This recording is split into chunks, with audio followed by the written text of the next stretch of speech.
સમગ્ર ગુજરાતની અંદર ભારતીય જનતા પાર્ટીની ભ્રષ્ટ સરકાર દ્વારા સમગ્ર ગુજરાતની અંદર ગુંડાગીરી, યુપી બિહાર જેવી પરિસ્થિતિ સમગ્ર ગુજરાતની થઈ છે। ત્યારે આજે મહિલા કોંગ્રેસને સાથે રાખી અને કોંગ્રેસ પરિવાર દ્વારા પોલીસ કમિશનરશ્રીને આવેદનપત્ર આપવાનો કાર્યક્રમ રાખ્યો છે। કારણ કે આપણે જોઈએ તો દિવાળી પછી રાજકોટથી જ્યારે આપણે વાત કરી રહ્યા છીએ ત્યારે દિવાળી પછી હિન્દુ તહેવારોની અંદર કેટલા મર્ડરો થયા, असंख्य लूंटो थई, आवा अनेक बनावो राजकोटनी अंदर बन्या छे। त्यारे राजकोटनी जे यंगस्टर लोको छे, जे खास करीने सौराष्ट्रनुं पाटनगर गणी शकाय, एज्युकेशन हब गणी शकाय, ए शहेरथी आपणे ज्यारे वात करी रह्या छीए त्यारे एक सामान्य वस्तु लेवानी अंदर पण प्रश्न थतो एनाथी पण सामान्य रीते झड़पथी मळी जातुं राजकोट शहेरनी अंदर ड्रग्स मळी जाय छे। आपना माध्यमथी हूँ कहेवा मांगू छूं के ड्रग्स जेनी साथे पीवामां उपयोग करवामां आवे छे, पानना गल्लाओनी अंदर पण आपणे जाय तो पण एनुं रेपर, आप लोकोने ख्याल हशे के पानना गल्लाओए रेपर पण मळे छे, गांजानो वेपार थाय छे, दारू खुल्ले आम वेचाय छे। क्यांक ने क्यांक उड़ता पंजाब जे मूवी आव्युं हतुं एवुं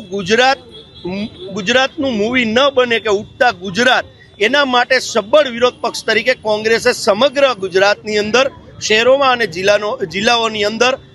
पोलीस कमिश्नरश्री ने घेरवानुं काम महिला कोंग्रेस द्वारा करवामां આવ્યું જે અમારી જે જ્યારે ગુજરાતમાં તમે અત્યારે જોતા જ હશો કે જે પ્રેસ મીડિયાના માધ્યમથી જ્યારે અમારા જિગ્નેશભાઈ મેવાણી જે ધારાસભ્ય જાગૃત નાગરિક તરીકે આજે જ્યારે પ્રજાનો અને આજે જે બહેનોની વેદના હતી એ વેદનો જ્યારે કહેવા ગયા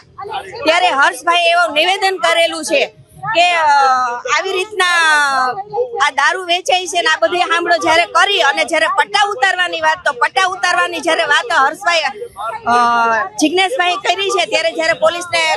હર્ષભાઈને જ્યારે પેટમાં તેલ રેડાણું અને એમણે જ્યારે એવું નિવેદન દીધું કે પોલીસને પટ્ટા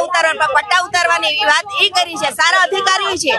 નિલદિત રાય છે તો એમના વખાણ કરવા પડે છે, આજ પ્રજા માટે કામ કરે છે તો અમે એમને વખાણ પણ કરી છીએ અને સારું પણ અમે કહીએ છીએ। તો કહેવાનો અર્થ અમારો એમ છે કે હર્ષભાઈને આજે ગુજરાતનું અને એમાંય રાજકોટ સિટી શાંતિનું જ્યારે શહેર હોય અને શાંતિનો જ્યારે જિલ્લો હોય તો હર્ષભાઈ એવું ઈચ્છે છે કે આજે યુવા પેઢી દારૂ અને નશીલા પદાર્થ તરફ ખેંચાય, એને બગાડવા માંગે છે કે આ ભાજપ સરકાર જ્યારે પોલીસ છે, ખાખી વર્દી છે, એ ભાજપ સરકારની વેચાતી સરકાર છે કે વેચાતી ખાખી વર્દી છે કે માત્ર ને માત્ર પોતાનો ઉપયોગ પોતાના તાઇફા માટે કરે છે કે જ્યારે પોતાના કોઈ તાઇફા કરવાના હોય, પોતાના જ્યારે કોઈ ફંક્શન હોય એના માટે પોલીસને વેચાતી રાખી છે। અને જ્યારે ગુજરાતમાં જ્યારે દારૂના ખટારા આવે છે, જ્યારે ટ્રક આવે છે તો એ કોની મીઠી નજર નીચે આવે છે, એના હપ્તા ક્યાં પહોંચે છે, પોલીસ દ્વારા એ લોકો હપ્તા લઈ અને જ્યારે કેવલમ સુધી પહોંચાડે છે। તો અમારું કહેવાનું એટલું જ છે કે અમે અત્યારે સીપી સાહેબને જે આવેદન દેવા માટે મહિલા કોંગ્રેસ દ્વારા જે અમે દઈએ છીએ આવેદન, તો અમારી માંગ એટલી જ છે કે હવે જે ખાખી વર્દી છે એને છૂટી તમે મૂકો અને જ્યારે જે ખાખી વર્દીના ઈશારે છે તમે ચાલી અને આજે એમને દબાવવાનો ક્યાંક અવાજ કરો છો તો એ અમે હવે ચલાવશી નહીં। અને જ્યાં તમારી મીઠી નજર નીચે જ્યાં દારૂ ચાલે છે અને જ્યાં તમારા બધા ખર્ચા પૂરા પડતા હોય એ બધું ચાલે છે, એ પ્રજાને અમે સાથે લઈ અને જ્યાં એની રેડું કરવાની થતી હશે એ પણ કરશી। પણ આજે યુવા પેઢી છે કે યુવા ધન છે એની જિંદગી જે બરબાદ થાય છે અમે થવા નહીં દઈ। અને રાજકોટમાં પણ આપને ખબર છે કે દિવાળી પછીના સામાન્ય જુઓ તો 15 જેટલા ખૂન ખુલ્લેઆમ થયેલા છે, તો એ કોને મીઠી નજર નીચે થાય છે? માત્ર ને માત્ર ભાજપ સરકાર જ આનું ઓલું છે એ અમે કહીએ છીએ।